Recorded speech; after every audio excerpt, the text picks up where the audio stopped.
Hey, Sully, how are you today? Good, man. Like I was just telling Cole, man, we've been on our A game this January, coming in strong to 2018. I heard you. See what happens when you go to bed before 1 a.m. on a Friday? A little preparation is all it takes. A little preparation. So you're in good shape. So what's happening, man? What do you think of the Eagles today? You confident or are you a little wary? It's just typical for this. It's typical for this region. I know where you're going. Feel as though the Birds are going to lose. It is typical of this region. The team only won 13 games. The sky is falling. And you know what? I don't even consider the last game even to count. So forget that game.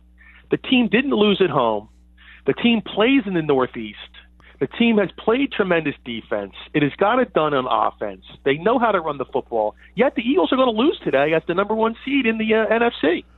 That's the way people are around here. Why can't they win? People need to be a little bit more positive about what's going on, And throw out the fact that the Falcons play in a dome and they're not used to the weather. Dude, this is a game that puts you into the NFC Championship game. They're going to come to play. So I think the Falcons are going to come to play. The Eagles are going to come to play. Why can't the Eagles win? That's ridiculous. How this region continues to be some negative. And I was listening to I heard a guy go off on the radio the other day about this whole situation.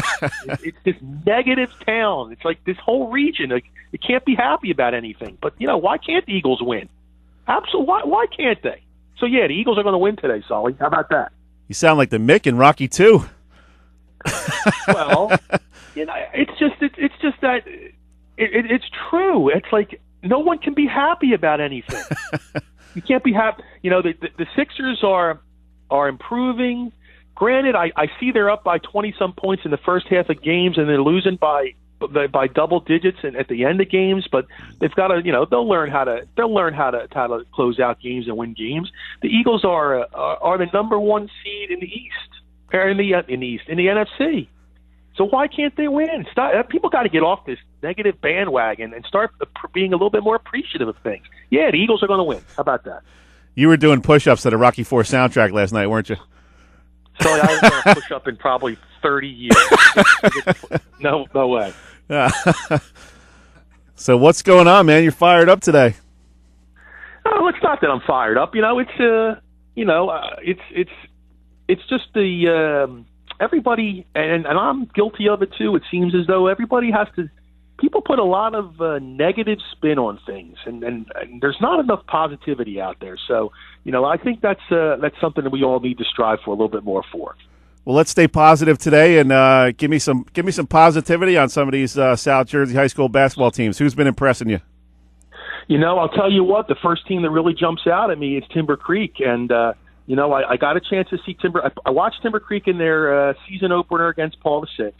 And they were okay that day. They found a way to win that game. I expected a little bit more, but they got the job done. And then first part of the job here at NJ.com and NJ Advanced Media, I'm checking out Timber Creek against Linden, and Linden's a defending Group 4 state champion. Tremendous basketball program, tremendous athletes, a state power. And Timber Creek is right there with them till about the 4-minute mark, and then they kind of crumbled a little bit. You could see that they got a little worn out. I wouldn't say that there was pressure on them that they couldn't handle. It was just at that point in the game that Linden's overall experience and athleticism and really maybe even being a little bit more shape at the time really helped them out. And but then Timber Creek. Check them out against Shawnee, a top 20 statewide matchup, and Timber Creek finds a way, and they didn't crumble down the stretch. And they have a junior point guard and a kid by the name of Sean Miller, a transfer from Del Castle in Delaware, who handled the ball for them down the stretch. Did a really great job of distributing the ball, not turning it over, and making good decisions.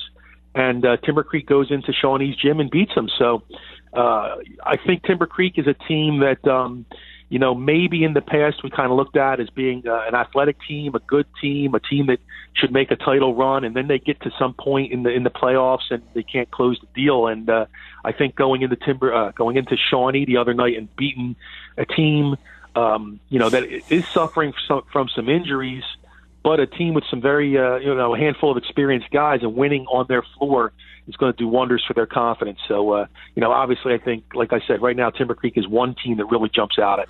That's a big win, man. Not easy to go into Shawnee and get a win against those guys. No, it was a pretty big deal. And then, just a couple other things, like, you asked me, down at the Seagull last weekend, I was really impressed with Wildwood Catholic. I think that's a team that, could make a little bit of a challenge, could challenge in the B, in non-public B. Caleb Fields really impressed me with his ability to score off the dribble and his ability to get to the basket. And, they did a nice job in beating Lenape. You look at the other teams like Atlantic City right now. Atlantic City played extremely well against Camden Catholic. 2 dunks to start the game. Flash Morgan with a slam. It was like 3 seconds into the game off the tap. Yep. And the kid was head and shoulders above the rim. And Atlantic City's a team that I think in 4 you really got to keep your eye on. Now, hopefully that their gym floor gets repaired in time and they can get back into that gym, because playing on that floor and being in that atmosphere where they pack that place is probably a lot more comfortable than playing their home games where they're going to be playing them now at that Martin Luther King complex, where seating is probably going to be pretty limited. So, but they're a team, obviously I think, and they always get better. They clearly get better as the season goes along. They're not a team that just kind of goes about their business. They really start playing with better lockdown defense and really get after teams. And Gene Allen will have them ready come tournament time. So they were another team really off the bat that's kind of impressive, and I know they're going to get better. That kid Nazir Flash Morgan, man, is so athletic. Geez, that one play he pinned a ball against the backboard. I think his entire head was above the rim. He did some things in that game that most people would. They get out of their seat and they're hooting and hollering and stuff. And for me, Camden Catholic runs certain sets for backdoor cuts, and most of the time those backdoor cuts are going to be bounce passes or chest passes down low. But on this particular play, they had a guy wide open on the opposite side on the back side, but they tried to lob the ball, and Flash went straight up and just snatched it right out of the air. and it was. I had never seen that. I really had never seen that before against the Camden Catholic team. So, tremendous athlete. I think, if he wanted to be a high jumper in track, he'd probably do 7 foot. So, I think, obviously the athleticism is always there with Atlantic City, the speed, the quickness, and, once they put that basketball ability, mix that all in together, they're pretty good. Crazy thing is he's not even going to college to play basketball. He's going to Maine to play football. And he's going to go play football. He's going to be a guy. He's going to be a guy that that they're either going to throw the ball up in the end zone, he's going to get it, or he's going to be a defensive back and he's going to go up and knock it down. So, good. Best of luck for him. Yeah, real nice kid too. They're going to be really fun to watch down the stretch, and it'd be interesting to see how their other pieces come together. Obviously, probably 90% of their scoring comes from Morgan, Bethea, and Derry. So it'll be interesting to see how those other guys can mix in there. They got the transfer kid T coming over from Vineland, provide some size on the inside. And Bethea, man, he's just super motivated this year, and it's good to see because he's got so much talent. And when you pair that with the preparation he's done in the off season, he could be considered, I would think, for South Jersey Player of the Year. Yeah, you would think he's on the radar, and I really think that's true. He's a kid. I've never talked to him about it, and I don't know his mentality, his thought process. But when kids get to be seniors, and especially those that are going to go and play at the next level and have some talent and some real ability, when they get to become a senior, it finally hits them that this is the end of the road, and there is no next year to prepare for. With my friends, with the guys I've been growing up for, and played basketball with since I was 3, 4, 5 years old. So I think he's got the mentality that this is it. I want to get to Rutgers. I want to get a chance to win a state championship, and I'm going to do everything I can to do it. Hopefully my teammates are doing the same, and from time to time I may have to put them on my back, and I think Ray Bethea is a kid who can do that and is probably willing to do that. And hey, if AC needs Ray Bethea to put the team on its back, so be it. And it's his time. It really is, and that kind of goes for that really goes for any senior in any sport. At the high school level, it becomes their time. It becomes their moment and their opportunity to really, punctuate the 4 years of the time and effort to get a job done. And, obviously Ray is well on his way to being able to do that.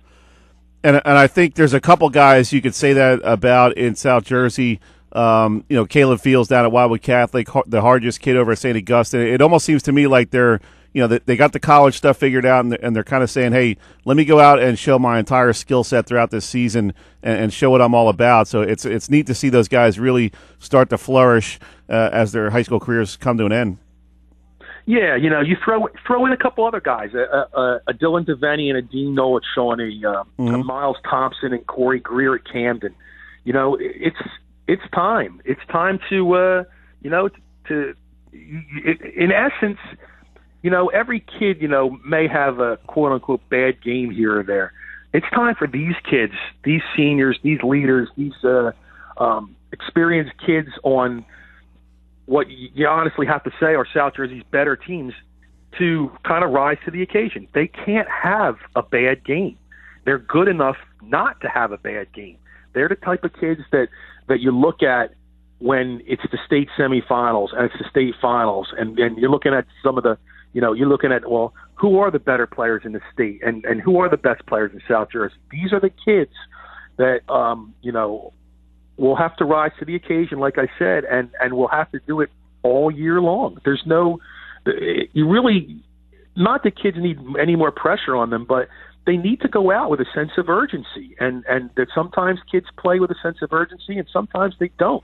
When you don't, that's when you walk into the locker room with your head down, a towel over your head. When you play with a sense of urgency and you give all you can, and you win games you're supposed to win, that's kind of what being a senior is all about, I think. So, we'll see what happens throughout South Jersey. Hopefully, South Jersey rises to the occasion come late February and March, and we have some champions. But it's a long journey and a long road to get there, and we're gonna enjoy that, and hopefully everybody else does too, and gets out and gets an opportunity to watch these kids, because there are very good kids and very good basketball teams in South Jersey this season.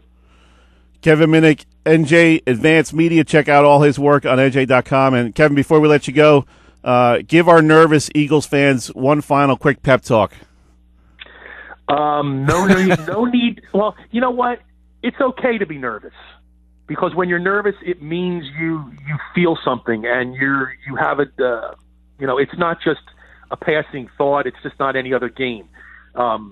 Eagles, why? It's that kind of philosophy. Why not us? And they've done everything to this point to get here, and they've done it better than anybody else. So why now all of a sudden? And I understand the quarterback situation. I get it. But why all of a sudden now are you going to do a 180? Forget that. You supported your team all year. Why are you going to think they're going to drop the ball now? Go out, watch the game, go to your friend's house, go to your local establishment, whatever you're going to do, enjoy the game and support your team. And then tomorrow we wake up and we figure out the next step. Hopefully it's a championship game a week from now. Nice, good stuff as always, Kevin. We appreciate it. Enjoy the rest of your weekend. All right, so you too. And we'll talk to you again next week. Yep, thanks, bud. All right, take it easy. That's Kevin Minnick of NJ Advanced Media. Check out all his good stuff on NJ.com. He just